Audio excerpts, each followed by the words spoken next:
প্রবল সংগ্রামের মধ্যে দিয়ে শ্রীকৃষ্ণ অঘাসুরকে বধ করেন এবং সেই খবর পৌঁছায় সত্যলোকে ব্রহ্মার কাছে। তখন বৃন্দাবনে শ্রীকৃষ্ণ মহানন্দে মাখন খাচ্ছেন এবং লীলা করছেন।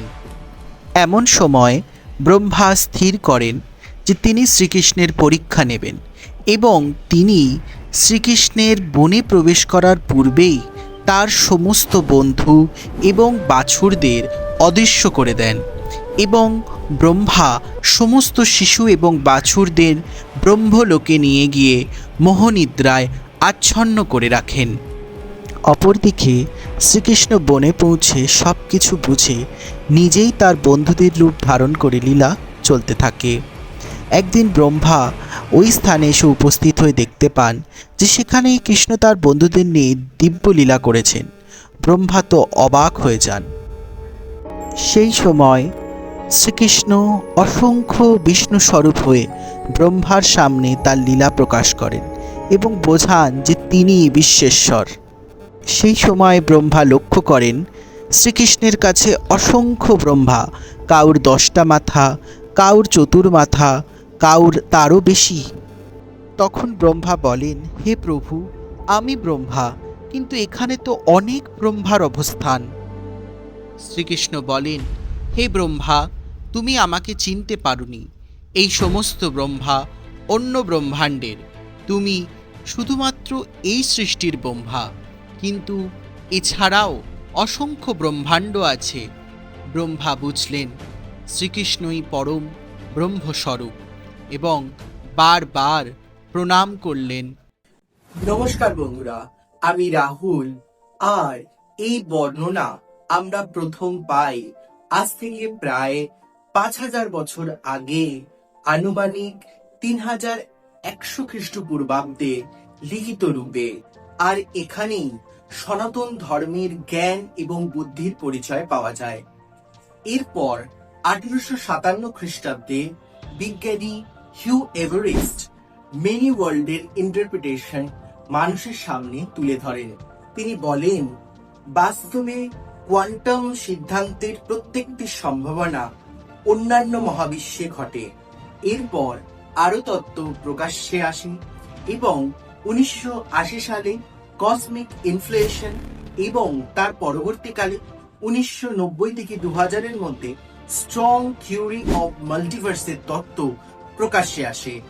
মাল্টিভার্সের সত্য যদিও এখনো বাস্তবে সত্য রূপে প্রমাণিত নয়, কিন্তু তবুও আমাদের পুরাণ এবং গ্রন্থে এই তত্ত্বের কথা বহু আগে থেকেই বলা আছে, যা বিভিন্নভাবে আমরা গ্রন্থের মাধ্যমে জানতে পারি। সময় এবং বিশ্ব ব্রহ্মাণ্ডের রচনা এবং ধ্বংস একে অপরের সঙ্গে সংযুক্ত।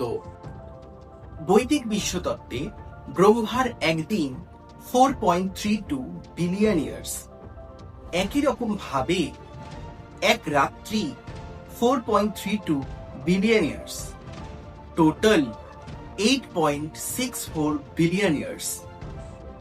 সময়ের এই ব্যবধান 500 বছর আগে বিজ্ঞানীরা তাদের মেধা ও গবেষণার দ্বারা প্রমাণ করলেও আমাদের পুরাণ এবং গ্রন্থে বহু আগে থেকে তা উল্লেখ করা হয়েছে। এরকমই একটি তত্ত্ব আমরা বিষ্ণু পুরাণে পাই। রেবতী ছিলেন কাকুদমির একমাত্র কন্যা। রাজা কাকুদমি তার পুত্রীর যোগ্য বরের সন্ধানে পুত্রীকে নিয়ে ব্রহ্মলোকের উদ্দেশ্যে যাত্রা করেন।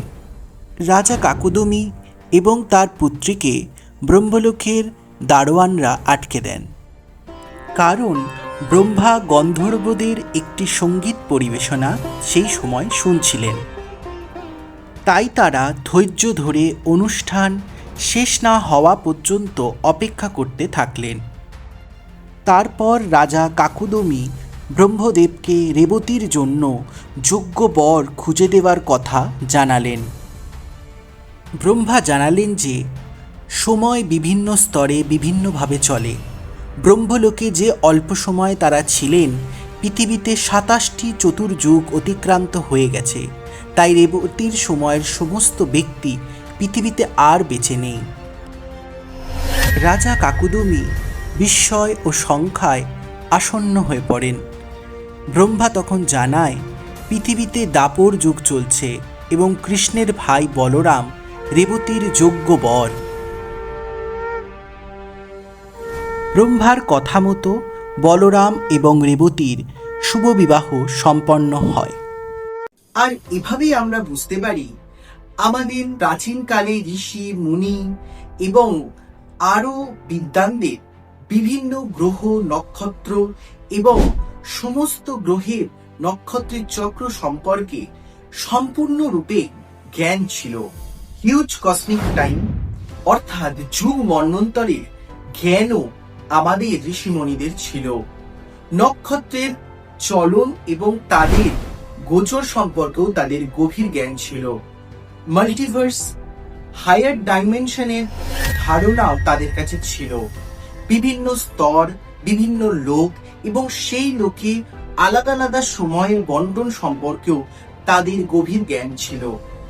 এইরকম পুরাণ ও পুস্তক আজও আমাদের বিজ্ঞানীদের ভাবতে বাধ্য করে আমাদের ঋষিমুনিদের জ্ঞান এবং তত্ত্ব সম্পর্কে। কালের নিয়মে হারিয়ে যাওয়া প্রাচীন জ্ঞান আজও আমাদের পথকে নতুন করে সুগম করে তুলেছে। এই ভিডিওটা যদি আপনাদের ভালো লেগে থাকে অবশ্যই আমাদের কমেন্ট করবেন এবং আমাদের চ্যানেলটি সাবস্ক্রাইব করবেন। ধন্যবাদ।